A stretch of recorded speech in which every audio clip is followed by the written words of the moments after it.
Mga katangian ni Krishna, karagdagang paliwanag, ika-10 bahagi, ang umaakit sa mga pinalayang kaluluwa.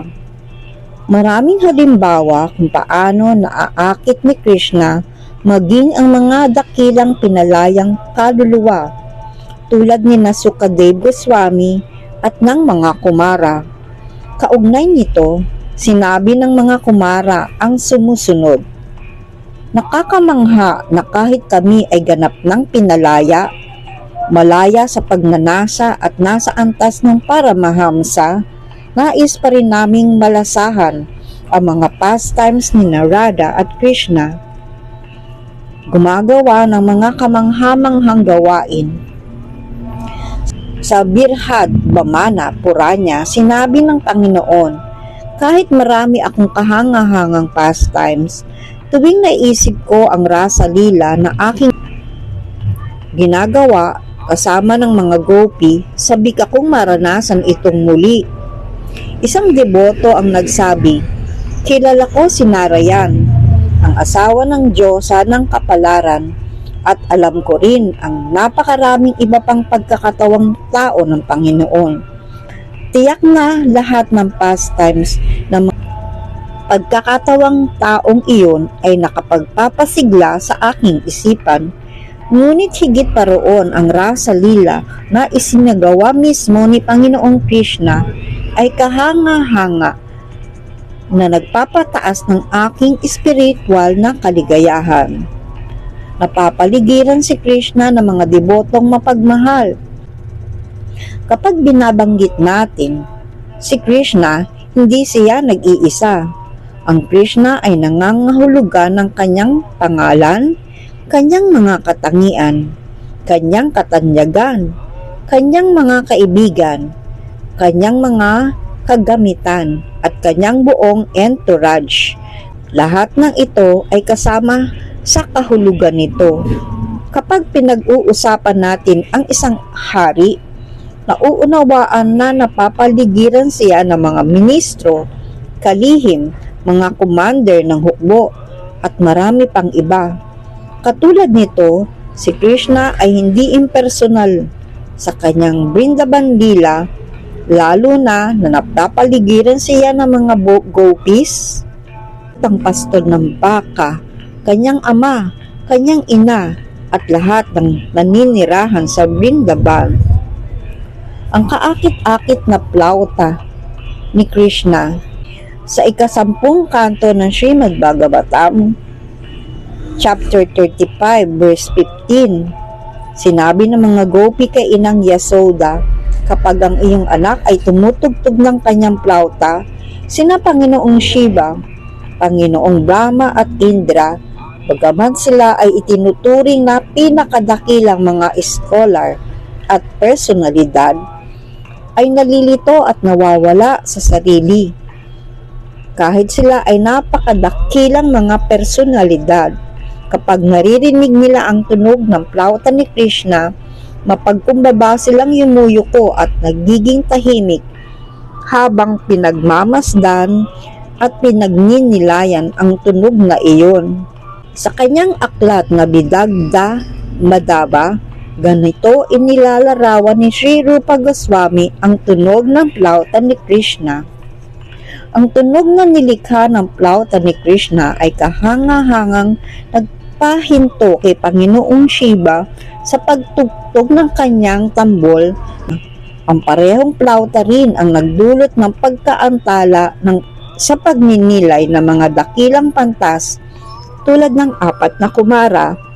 Ito rin ang nakapataka kay Panginoong Brahma na nakaupo sa bulaklak ng lotus upang isagawa ang gawain ng paglikha, at si Ananta Deva na tahimik na humahawak ng lahat ng planeta sa kanyang ulo ay napakilo sa iba't ibang direksyon dahil sa espiritual na panginginig ng tunog mula sa plauta ni Krishna.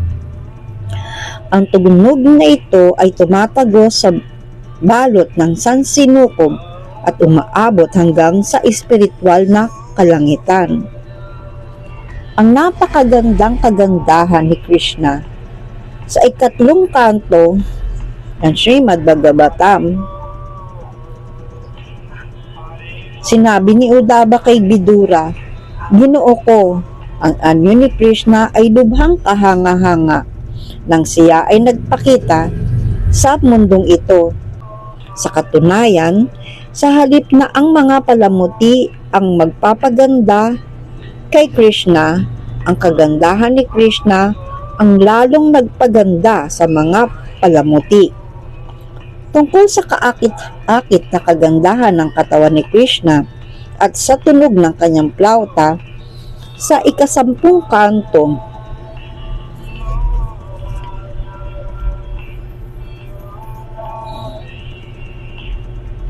ng Srimad Bhagavatam, Chapter 9, verse 40, sinabi ng mga gopi kay Krishna, "Kahit na ang aming damdamin sa iyo ay parang pag-ibig sa isang lihim na kasintahan, hindi naming maiwasang magtaka kung paano walang baabain makapanatiling ganap na matapat kapag narinig ang tunog ng iyong plauta, at hindi lamang mga babae, kahit ang mga lalaking matitibay ang loob ay maaaring mawalan ng katatagan sa sandaling marinig ang iyong plauta. Sa katunayan, nakita namin sa Vrindavan na maging ang mga baka, mga usa, mga ibon, at maging ang mga puno ay laging nabibighani sa matamis na tunog ng iyong plauta at sa nakakaakit na kagandahan ng iyong anyo." Sa aklat ni Rupa Goswami na Lalita Madhava, sinabi, isang araw ay nakita ni Krishna ang anino ng kanyang napakagandang anyo na nasasalamin sa sahig na may mga hiyas. Nang makita niya ang refleksyon ito ng kanyang katawan, sinabi niya,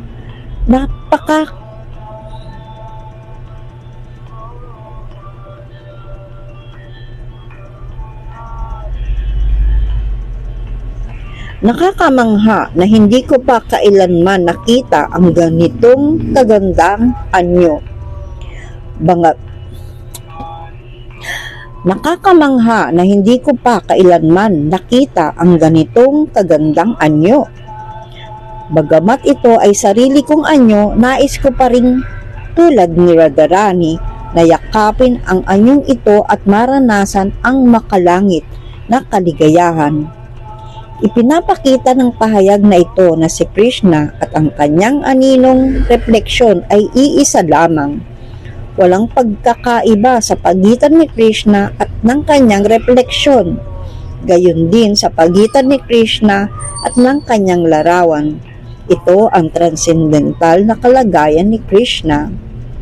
Ang mga pahayag sa itaas ay naglalarawan ng ilan sa mga kahanga-hangang bukal na kaligayahan na nasa loob ni Krishna, pati na rin ang mga transcendental na katangian ng kanyang personalidad.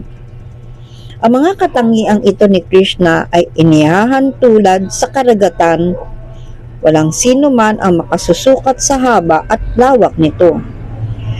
Ngunit tulad ng pang-unawa na laman ng karagatan sa pamamagitan lamang ng isang patak ng tubig, ang mga pahayag na ito ay magbibigay sa atin ng kaunting pag-unawa tungkol sa transcendental na kalagayan at mga katangian ni Krishna. Sa 10 kanto ng Srimad Bhagavatam, Chapter 4, verse 7, sinabi na Brahma, "Minamahal kong Panginoon, ang mga di maarok na katangian, kagandahan at mga gawain na iyong ipinakita sa iyong pagparito sa mundong ito ay hindi maaring sukatin ng anumang material na pamantayan. Kahit subukan ng isang tao na isipin na maaring ganito si Krishna, hindi pa rin ito posible. Maaring dumating ang araw na ang isang materialistang sayentipiko matapos ang napakaraming kapanganakan o napakaraming taon ay makapagbibigay ng tantiya sa komposisyon ng mga atoms ng buong mundo, Maari rin niyang bilangin ang mga atom na nasa kalakwakan o bigyan ng pagtatansya ang lahat ng atom sa sansinukob. Ngunit kailanman ay hindi niya mabibilang ang mga transcendental na katangian na nasa iyong katawan. Katangian na nasa iyong imbakan ng walang hanggang espiritual na kaligayahan. Haribol.